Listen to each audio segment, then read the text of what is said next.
Hello everyone. आज है 27 फरवरी और आज इस वीडियो में हम बात करने जा रहे हैं रिलायंस पावर के बारे में।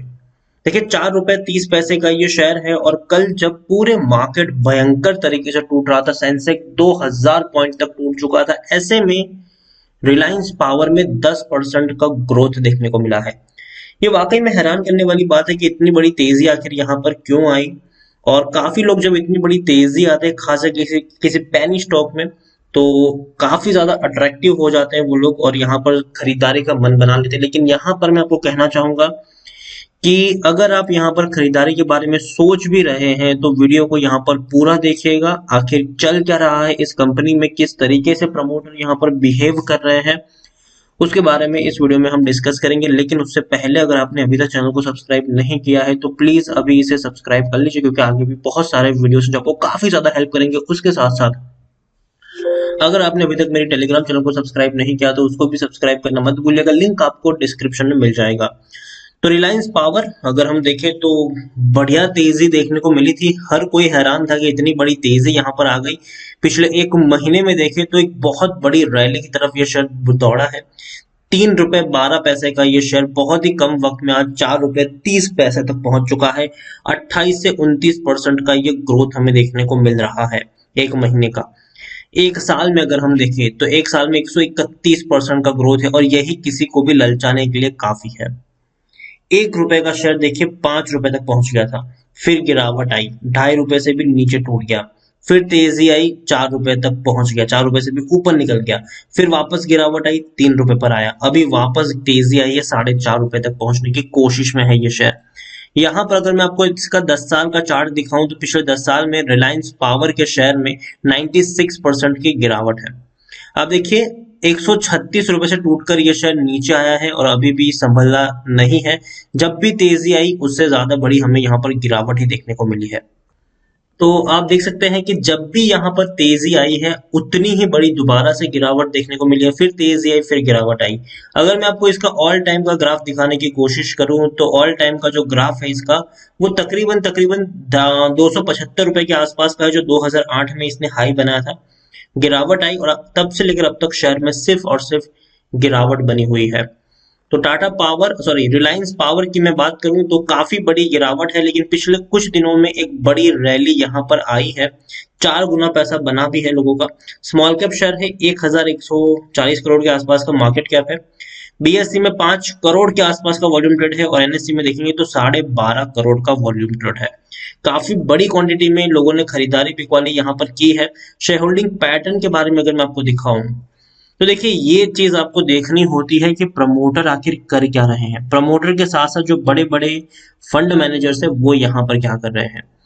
प्रमोटर की जो जून क्वार्टर में 19.29% की होल्डिंग थी, आज वो 15.90% की होल्डिंग है। मतलब प्रमोटर ने सितंबर में एक बहुत बड़ी होल्डिंग कम करी, 3.5% की होल्डिंग कम करी। लेकिन जो लेटेस्ट डेटा आया है उसको भी अगर हम देख ले तो प्रमोटर ने एक बड़ी बिकवाली अभी हाल फिलहाल में ही करी है। दिसंबर क्वार्टर में 15 दिसंबर को प्रमोटर के द्वारा 19 करोड़ से भी ज्यादा के शेयर्स बेचे गए थे, 4 रुपए से भी कम कीमत पर, 3 रुपए 95 पैसे पर। प्रमोटर ने 19 करोड़ 17 लाख से भी ज्यादा के शेयर्स बेचे थे। एक बहुत बड़ी होल्डिंग प्रमोटर के द्वारा बेची गई है और प्रमोटर पिछले कई क्वार्टर से सिर्फ और सिर्फ बिकवाली कर रहे हैं।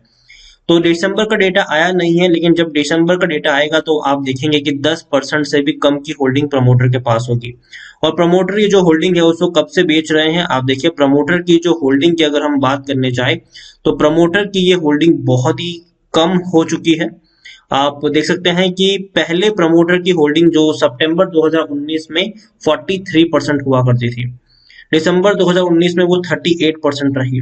मार्च में तो एक बहुत बड़ी होल्डिंग इन्होंने कट डाउन करी और 29.29% की होल्डिंग, आधी होल्डिंग उन्होंने एक ही क्वार्टर में बेच दी। जून में मेंटेन रखा 19.29% की होल्डिंग, सितंबर में 15.90% की होल्डिंग रही। मतलब सितंबर में एक बड़ी बिकवाली करी और दिसंबर में और बड़ी बिकवाली करी है इन्होंने हाल। आप देखिए 19 करोड़ से भी ज्यादा के शेयर्स बेचे हैं, 6.5% से भी ज्यादा की ये होल्डिंग है। मतलब 10% से भी कम की होल्डिंग आपको दिसंबर क्वार्टर में देखने को मिल सकती है प्रमोटर की होल्डिंग। एफआईएल्स ने भी एक बड़ी होल्डिंग बेची है, तो 2.91% की होल्डिंग 1.53% है। तो बड़ी बिकवाली हुई है एफआईएल्स के द्वारा भी।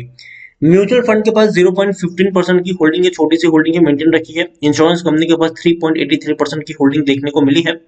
प्रमोटर यहाँ पर रिलायंस इंफ्रास्ट्रक्चर है और 53% के, आप देखिए 13% की भी होल्डिंग नहीं है और 53% की होल्डिंग तो गिरवी पड़ी हुई है। एक तो होल्डिंग है नहीं, ऊपर से गिरवी, आधे से ज्यादा होल्डिंग इनकी गिरवी है, तो कहीं ना कहीं फंडामेंटली ये शेयर उतना बेहतर नहीं है।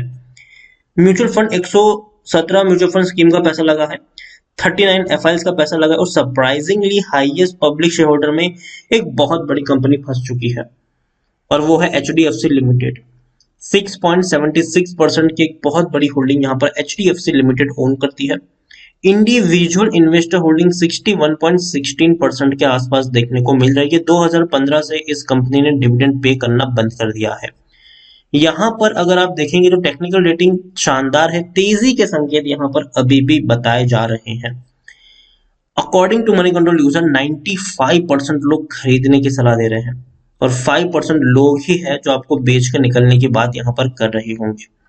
लेकिन जो मेरा सबसे बड़ा कंसर्न है, 2020 में दिसंबर क्वार्टर में एक बड़ी होल्डिंग प्रमोटर के द्वारा बेची गई है, वो मेरा यहाँ पर सबसे बड़ा कंसर्न है।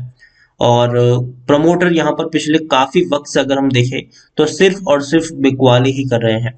प्रमोटर की सिर्फ और सिर्फ बिकवाली करने की ये जो टेंडेंसी है, ये कहीं ना कहीं पॉजिटिव संकेत मेरे लिए नहीं है, क्योंकि प्रमोटर अपनी होल्डिंग को सिर्फ और सिर्फ बेच रहे हैं। अगर कंपनी इतनी ही बेहतरीन होती, ग्रोथ करने का इनका नजरिया होता, तो प्रमोटर अपनी होल्डिंग को बढ़ाते, जो हमें टाटा के शेयर्स में देखने को हाल फिलहाल में देखने को मिल रहा है। टाटा की आप कोई भी कंपनी उठा के देख लो, प्रमोटर यहाँ पर खरीदारी ही करते हैं। लेकिन ADAG group, Anil Ambani group की कोई भी कंपनी अगर आप देख लो तो वहां पर सिर्फ और सिर्फ बिकवाली चल रही है। एक और चीज यहाँ पर यह है तेजी का कि नतीजे जो है वो उतने बुरे नहीं है, थोड़े से बेटर रिजल्ट्स है। 52 करोड़ का इनको प्रॉफिट हुआ है, जो पिछले क्वार्टर में 105 करोड़ था और पिछले दिसंबर 2019 में तकरीबन 50 करोड़ के आसपास का था। लेकिन साथ में ये भी देखना चाहिए कि 50-50 करोड़ के प्रॉफिट में एक बड़ा लॉस भी हमेशा आता है, जो मार्च 2020 में था। 4,400 करोड़ का नुकसान इनको हुआ था। और कंपनी की मैं बात करने जाऊं तो कंपनी मुझे उतनी ज्यादा ट्रस्ट वर्दी हाल फिलहाल में नहीं लगती है। अनिल अंबानी ग्रुप की कंपनी है, अनिल अंबानी इनके चेयरमैन है इस कंपनी के। और पावर कंपनी में डेफिनेटली मेरा मानना है कि बड़ा दमखम देखने को मिलेगा, लेकिन रिलायंस पावर पे मेरा भरोसा नहीं है।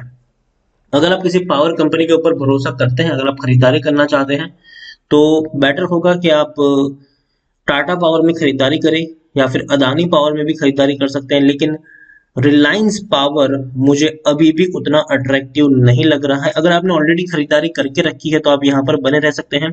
तेजी आई है, फायदा उठाइए और एग्जिट भी आप ले सकते हैं। यहाँ से अगर ₹1 और शेयर चढ़ जाता है तो आप एग्जिट ले सकते हैं, लेकिन फ्रेश बाइंग करने की सलाह मैं यहाँ पर बिल्कुल भी नहीं दूंगा, क्योंकि मुझे लगता है कि एक बड़ी गिरावट की तरफ ये शेयर आगे बढ़ने वाला है फ्यूचर में। आप देखिए जब भी कोई तेजी यहाँ पर बनी है, दोबारा से हमें सिर्फ और सिर्फ गिरावट ही देखने को मिली है। आप देखिए यहाँ पर एक बड़ी रैली आई थी, गिरावट आ गई, फिर तेजी बनी, फिर गिरावट आई, फिर तेजी बनी, फिर गिरावट आई, तो ये चलता रहेगा यहाँ पर। तो इसलिए रिलायंस पावर मुझे नहीं लगता कि कोई बड़ा यहाँ पर अच्छा परफॉर्म कर पाएगा। रीजन उसका सिंपल है, अनिल अंबानी ग्रुप की कंपनी है ये, और इसका जो बिहेवियर है, चार्ट पैटर्न है, वो इसी तरीके से देखने को मिला है। बड़ी तेजी के बाद उससे ज्यादा बड़ी गिरावट आती है और प्रमोटर यहाँ पर सिर्फ और सिर्फ बिकवाली कर रहे हैं। प्रमोटर खुद यहाँ पर पॉजिटिव नहीं अपनी कंपनी को लेकर। और दूसरी बात ये कि प्रमोटर के पास उतना पैसा नहीं है कि आने वाले दिनों में वो कंपटीशंस में रह पाए। अनिल अंबानी ग्रुप की कंपनियों के ऊपर इतना ज्यादा कर्जा है कि उनका सरवाइव करना ही कहीं ना कहीं मुश्किल हो रहा है अभी के दौर में।